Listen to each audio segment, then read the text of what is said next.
Right, I'm delighted to be joined by Sir Don McCullin this evening, the noted photojournalist, arguably Britain's most famous photojournalist. Don, could I start by asking you about what made you go into photojournalism? I didn't choose it. I came out of the Air Force with a camera, photographed all the local boys I grew up with who weren't particularly nice people, and then a policeman was killed at the end of the road where I grew up in North London. And the people in my office, I worked in Mayfair, which is a rather posh place to work, and they said, why don't you take these photographs to the Observer? And I took them to the Observer, and the Observer said, did you do these? And they didn't particularly think I did them, so I said, yeah, I did them. And then they said, would you do more for us? And I said, okay, and I did more. They published them, and overnight I was offered every job in England, but I wasn't a photographer. That's fantastic. So I kind of had to bluff my way through that, and I spent 2 years doing odd jobs for the Observer. You know, working at weekends, getting the odd picture published, and you know, the more and more I got published, the more and more I became confident that I could do that kind of work. So I eventually left my Mayfair job and wound up, you know, doing 2 days a week working with the Observer, and getting paid 15 quid a week. Wow. That was a long time ago, 1958. And of course, one of your early kind of pieces, one of your early kind of shots were with the Teddy Boys. It was... Well, this is the pictures I'm talking about. These are the boys I grew up with, and they had no interest in life, really. And you know, if I'd have hung out with those boys, I would have learnt nothing in life. I left those boys, I went to the Belgian Congo where the mercenaries were fighting, and I then went from there to Vietnam, and then I followed every war for the next 60 years. So, you know, where I grew up as a boy, I'm still having dreams. Wow. Just lately, I'm having dreams about those boys I grew up with. Those dreams wake me up at night, you know, because I get angry. I had a terrible dream last night. I can't tell you. You wouldn't believe what it was. It was awful. So anyway. Okay. And of course, also on a lighter note, of course, you also take English landscapes. Sorry? On a lighter note, you also take English landscapes. I do, because when I'm sitting here, I'm looking at the sky. When I'm talking to you, I'm looking at the sheep, I'm looking at the trees, but I would never photograph the landscape with trees with leaves on them. I like photographing only naked trees, right, because they tell you the real tree. You know, you can see the real shape of it, and it looks like an etching, and I like winter, and I like harshness and toughness.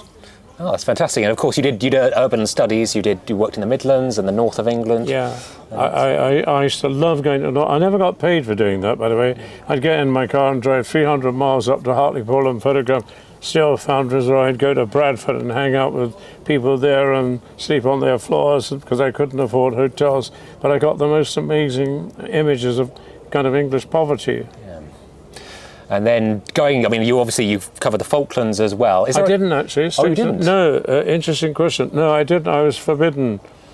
You know, I was quite heartbroken, really, because I'd been to every major war, and you know, the last few decades, and then I wasn't allowed to go with the British Army to the Falklands. But having read Max Hastings' book, most of the battles that took place in the Falklands, there weren't that many. They took place at night time.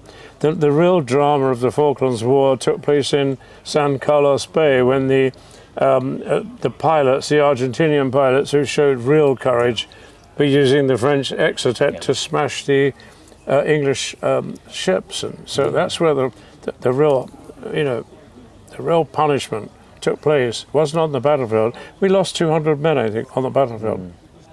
Yes, no, and it was the Thatcher government that denied you. They were concerned about the kind of the images. Well, I've got very good friends in the Imperial War Museum. They don't totally buy into it. It wasn't Mrs. Thatcher who said Don McCullin's not going to the Falklands. It would have been good if I would have got things that would have still showed you the price of war.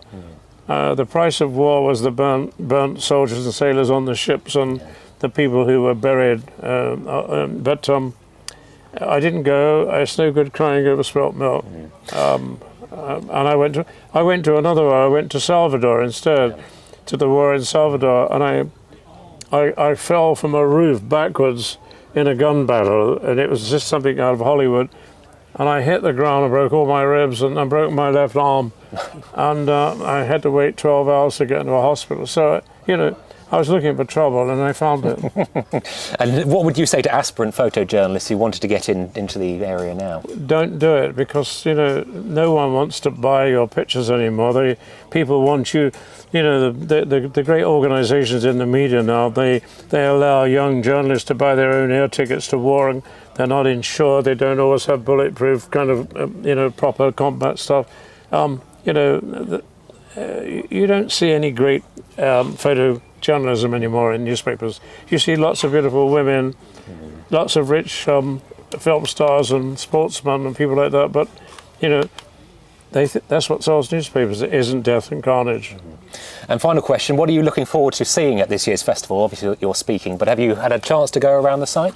No, but I think there is a Royal Marine thing here. There is, yes. Well, I have a son who's in the SBS, so I'm going to go and talk to them and ask them if it's as hard as my son makes out. That's brilliant. Well, Sir Don, thank you very much for speaking with us, and hope you enjoy the rest of the festival. I will. Thank you very much. Thank you.